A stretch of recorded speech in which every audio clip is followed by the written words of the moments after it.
Tiger Woods, Ayrton Senna, Michael Phelps, Michael Jordan e Pelé. O que esses nomes têm em comum, além de ser os maiores da história nos seus esportes? Bem, sou eu, Marco Aurélio, do canal 60 Sem Compromisso, chegando para a gente falar o que eles usaram e como usaram a hipnose como parte da sua preparação. Bem, e se você acabou de torcer o seu nariz, eu até entendo, mas peço para que você fique conosco nesse vídeo para que eu possa te explicar o que a maioria das pessoas ainda e por que elas ainda associam a hipnose apenas a shows de entretenimento.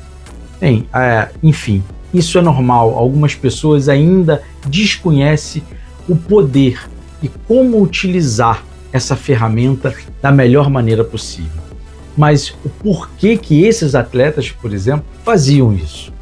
O que cada vez mais esportistas de elite fazem hoje e utilizam essa ferramenta a seu favor. Essa é uma das ferramentas mais poderosas na preparação mental que a ciência do esporte conhece. E acreditem, é mesmo. E hoje eu vou te explicar o que é e como funciona e por que a hipnose pode ser o diferencial que separa um atleta bom de um atleta extraordinário. Eu te peço, fique até o final. Se inscreva no nosso canal se ainda não é inscrito, deixe seu like, deixe a sua curtida, mas vocês vão ver que esse assunto é bem interessante que a gente pode trazer para o universo do futebol para que, quem sabe, alguns outros atletas utilizem também essa ferramenta. Bem, primeiro vamos deixar uma coisa clara. A hipnose não é magia, não é perda de controle, não é sono.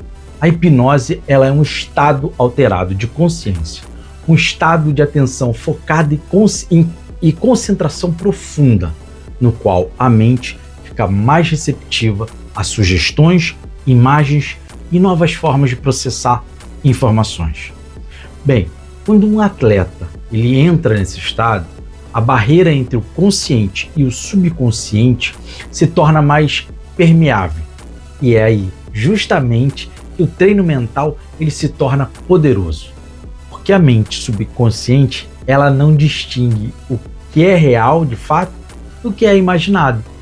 É como se a gente repetisse várias vezes a cobrança de uma falta sem usar propriamente esse movimento. É isso mesmo. Quando você visualiza um movimento com profundidade e detalhes suficientes, o seu cérebro ele ativa os mesmos circuitos neurais de quando você realmente executa aquele movimento. É como se a mente fizesse um treino duas vezes, uma no campo, uma dentro de você. Exatamente por isso que a hipnose ela tem sido cada vez mais utilizada nos esportes de alto rendimento, para fobias, para bloqueios de desempenho, para recuperação de lesões, por exemplo, mas principalmente para o aperfeiçoamento em movimentos e tomada de decisão em decisões de pressão extrema, pressão que quase esses atletas não sofrem, né? Só que não, a gente sabe que não é bem assim. Então vamos falar sobre os nomes que eu trouxe na abertura, porque esses não são casos isolados.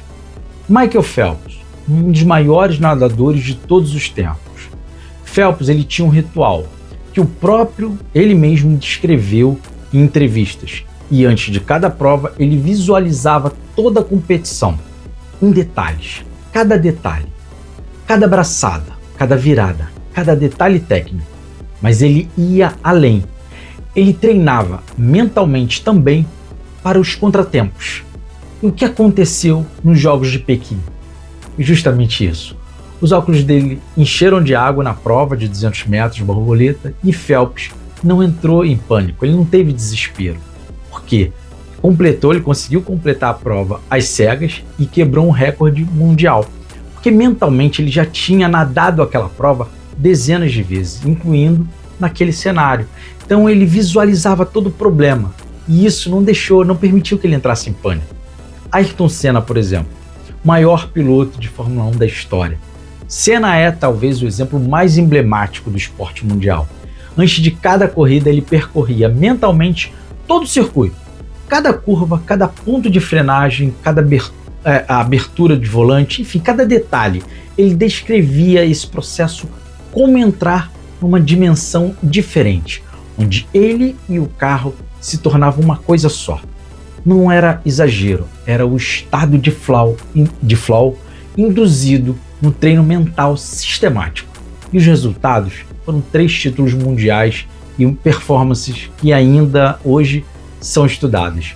O cara usava demais isso. Isso ficou evidente, inclusive, no documentário dele.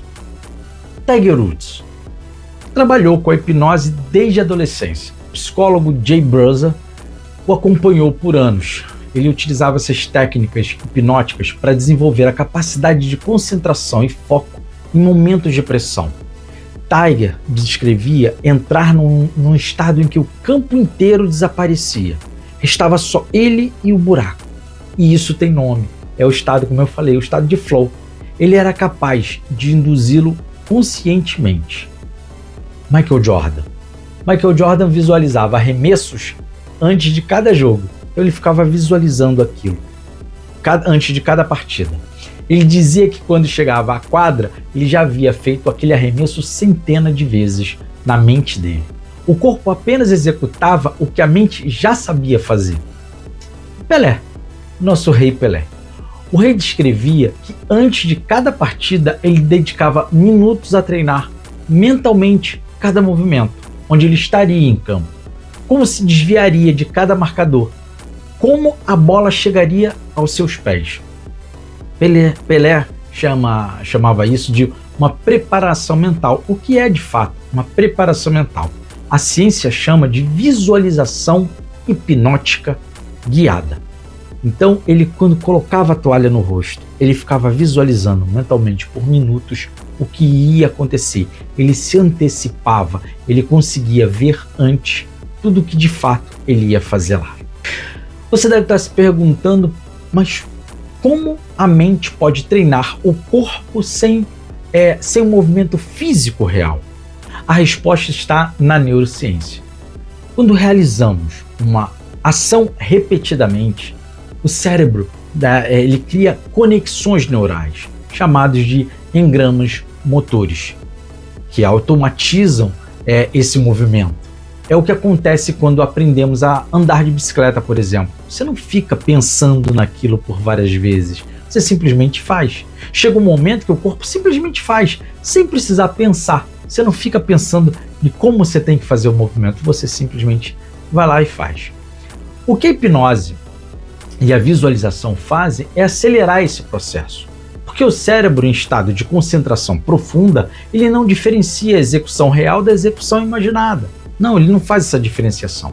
Os mesmos neurônios, eles são ativados, as mesmas conexões são fortalecidas.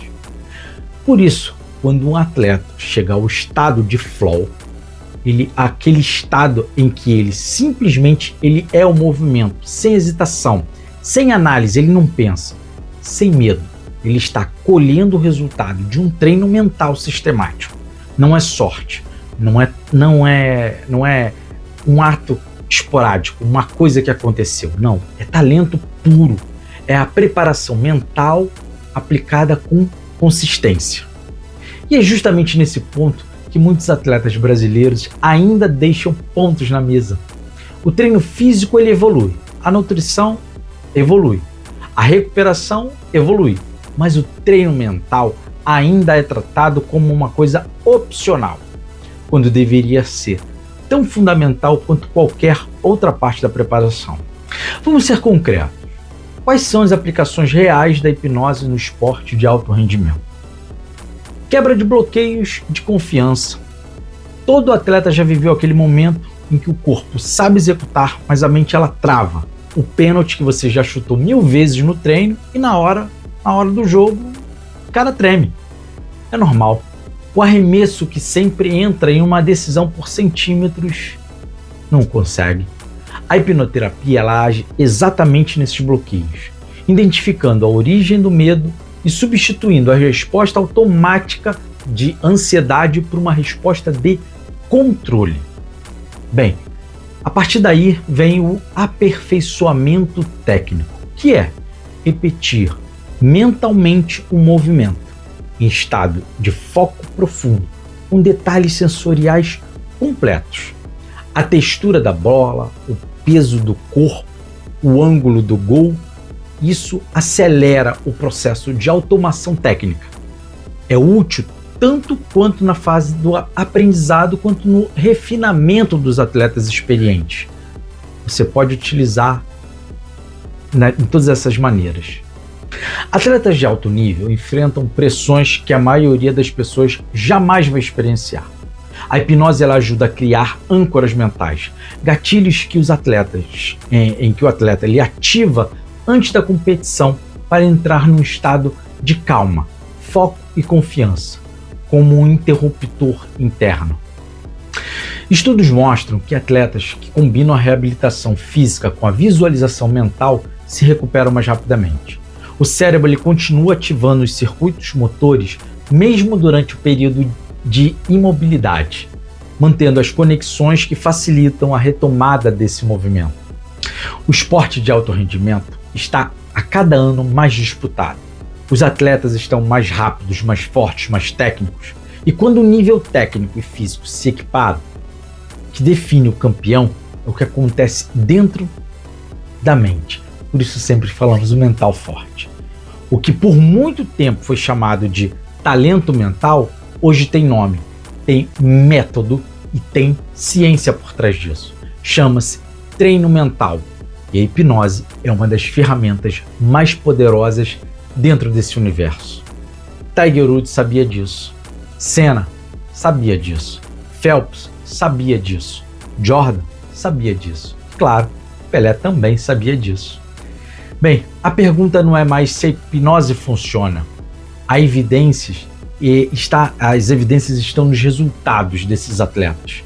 A pergunta é: quantos atletas brasileiros ainda estão deixando esse recurso de lado? Quantos meninos da base ainda desconhecem essa ferramenta tão importante que pode sim ser utilizada na formação desses meninos e durante toda a sua carreira? A importância da hipnose para o fortalecimento mental dessa garotada. Gente, se vocês curtiram esse vídeo, se vocês gostaram desse vídeo, deixe sua curtida, deixe seu like, deixe seu comentário. Qualquer dúvida eu posso estar respondendo aí. Eu espero ter contribuído de alguma forma. Mais um assunto aqui para o nosso canal. Sou Marco Aurélio do canal 60 Sem Compromisso. Até a próxima.